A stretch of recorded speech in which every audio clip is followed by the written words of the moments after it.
Welcome back to Through Fire and Water, the life of Reb Noson of Breslov, Chapter 13, Exile.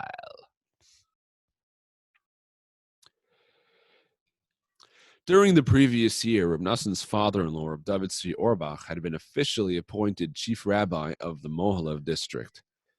Before Rosh Hashanah, Esther Shendel had gone to Mohilev with the children in order to spend the days of awe, the Yomim Noraim, with her parents, whom she had not seen for over 2 years. After Yom Kippur, Reb Noson left Breslov and went to Nemirov, and from there he journeyed to Mohilev to join his family. Rebbe Nachman had predicted that the new year would see much weakness and illness. On coming out of the mikvah on Erev Yom Kippur, he said to his attendant, "I'm feeling my head to see if I'm still alive," because of the suffering he foresaw.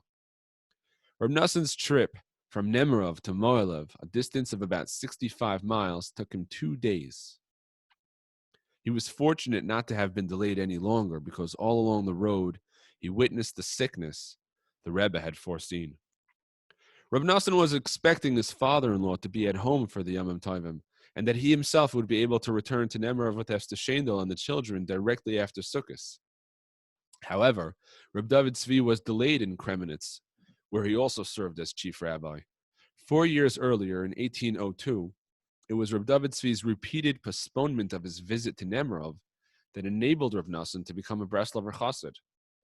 Ironically, Reb David Tzvi's present delay in Kremenetz led to Reb Noson's remaining in exile in Mohilev for a period of nearly 2 years. With Reb David Tzvi expected back home any day, Reb Noson had little option but to stay in Mohilev and wait for him.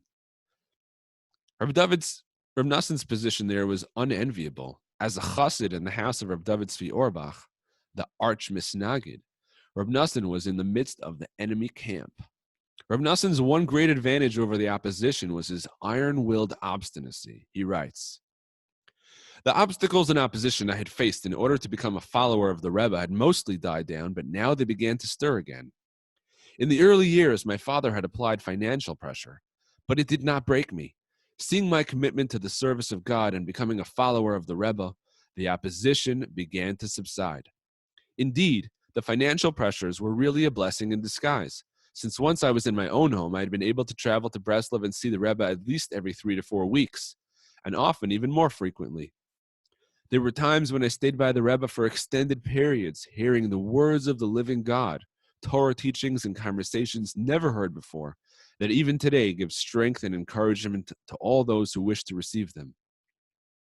Yet hard as it was to be in exile in Mohilev, because it was impossible for me to visit the Rebbe frequently, I was in fact better able to withstand the pressures against me.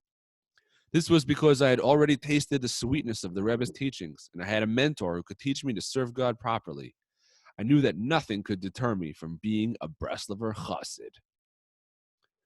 Reb David Tzvi was still delayed in Kremenetz. The days began to stretch into weeks, and the weeks into months. During this time, Reb Noson wrote to the Rebbe and other Breslover Chassidim, who kept him informed of what was happening in Breslov. In early Kislev, Rebbe Nachman had a son, Yaakov. Reb Noson regretted that he was not able to be present at the bris. With Hanukkah approaching, Reb Noson very much wanted to travel to Breslov. Shabbos Hanukkah was one of the appointed times for the Breslover Chassidim to gather around the Rebbe. But Reb Noson's father-in-law was now expected any day. How would it look if his son-in-law was not there together with everyone else to greet him? "Every man, woman, and child in Mohilev is awaiting Reb David Tzvi's arrival," the family said to Reb Noson. "Every day they come to the door to hear if he has come yet, or if we've heard any news about when he'll come. And you, his son-in-law, chassid that you are contemplating leaving here at this time to travel to your Rebbe?" Reb Noson's wife and mother-in-law were extremely angry and upset with him. In addition, he had no money for travel expenses, nor did he have a coach driver ready to take him. For days he agonized over his dilemma, but finally he decided that come what may, he must be with the Rebbe for Shabbos Hanukkah, and he overcame all the obstacles. He writes, "It is a rule of thumb with us that the main obstacles are those in one's own mind. Once a person decides what he's going to do, then all the obstacles fall away. As our sages teach, one who comes to purify himself will be assisted by heaven. I somehow managed to find funds and travel to the Rebbe. Reb Noson hired a coach and set off for Breslov, arriving on Thursday night, Rosh Chodesh Teves, December 12th. That's obviously on Hanukkah. He immediately went to speak with the Rebbe, who began telling Reb Noson of his own troubles and the suffering he had recently endured because of the malicious slander being spread against him. Suffering the like of which the Rebbe said he had never yet experienced in his life. Reb Noson spent Shabbos Chanukah with the Rebbe, whose lesson was on the need to find a wise teacher with the power to bring perceptions of godliness within the grasp of even those furthest from spirituality. This is in Likutei Moharan, Torah Lamed, lesson 30. Reb Noson stayed in Breslov for a few more days and was able to speak with the Rebbe. Then he went to Nemirov, where his father received him warmly and even gave him a gift. He waited in Nemirov until Tuesday afternoon, the 12th of Teves, December 24th, in the hope of getting a coach to Mohilev. Not finding one, he returned to Breslov, thinking that if he had to wait for a coach anyway, it would be better to do so in Breslov, where he might be able to have the benefit of some more time with the Rebbe. Reb Noson arrived in Breslov after dark. That night was the last night that month that it was permitted to recite Kiddush Levana. It was very cloudy, and Reb Noson was fearful that he might not be able to perform the mitzvah. He asked if the Rebbe had already sanctified the moon and was told yes. Reb Noson was now even more perturbed. Perhaps he felt that if the Rebbe had not yet performed the mitzvah, it would give him a better chance to see the moon and recite the blessing in the Rebbe's merit. When Reb Noson came to the Rebbe later on, he was very morose. The Rebbe asked why he seemed so sad, but Reb Noson did not reply. Someone told the Rebbe that the moon had not appeared. Rebbe Nachman turned to Reb Noson and said, "Pray to God for this." Reb Noson answered, "I already did." Rebbe Nachman said, "Pray some more." Someone said on Reb Noson's behalf, "He wants the Rebbe to pray for him in order to perform this mitzvah." Reb Noson writes, "I had not thought of asking the Rebbe to pray for me about this. True, I was very upset about not being able to sanctify the moon. However, I felt I had more important and pressing matters that I wanted to ask the Rebbe to pray for. Therefore, I did not have the audacity to bother him with this." In the meantime, someone came in to say that the moon was beginning to appear from behind the clouds. The Rebbe said to Reb Noson, "Go and recite Kiddush Levana immediately. Don't wait for the moon to be perfectly visible. As soon as you can see a clear outline beneath the clouds, recite the blessing." Reb Noson went out. The moon was faintly visible behind the clouds. Reb Noson paused, and the moon was again covered by clouds. Reb Noson now felt worse than ever. He was embarrassed to go back to the Rebbe, having failed to do as he had told him. In his bitterness, he turned to God, beseeching him to be able to perform the mitzvah of Kiddush Levana. The moon then appeared more clearly than before, and Reb Noson recited the blessing. He returned to the shul overjoyed. The Rebbe said, "You can see that he's a different person altogether," and he was pleased with Reb Noson.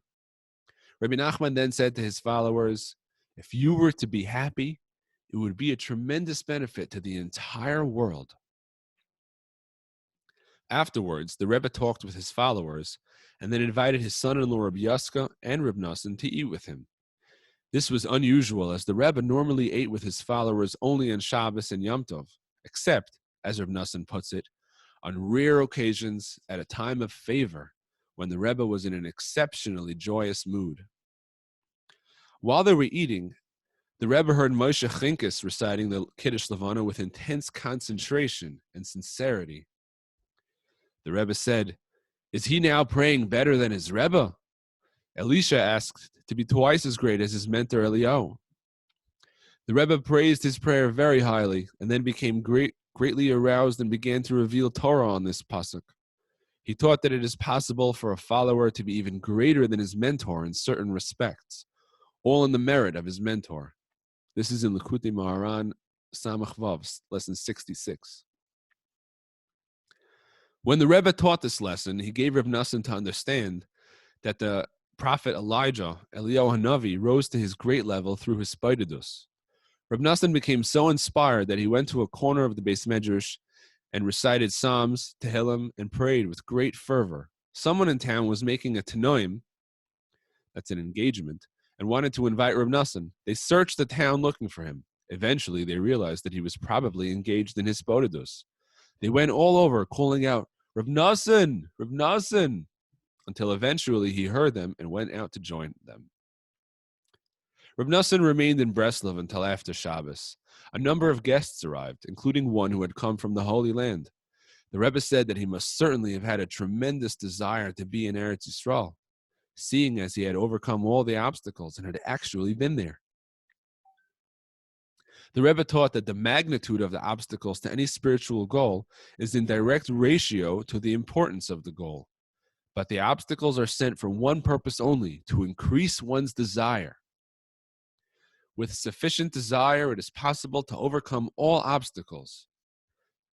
After Shabbos, Rebbe Nachman spoke about drawing the spirit of Mashiach into the world. He then wove all these concepts into the above lesson, one of the longest in Likutei Moharan. Again, that's lesson Samach Vav 66.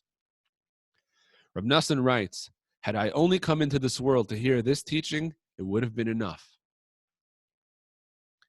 Shortly after Shabbos, Reb Noson found out that a coach was due to leave for Moalev. He paid his respects to the Rebbe and left early Sunday morning, December 29th. On his arrival in Moalev, he found that his father-in-law, Reb David Tzvi, had returned in the interim.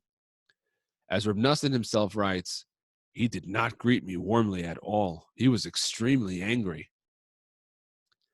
With the Ukrainian winter in full blast, it was no longer feasible for Reb Noson to take his family back to Nemirov, and he resigned himself to spending the remainder of the winter in exile.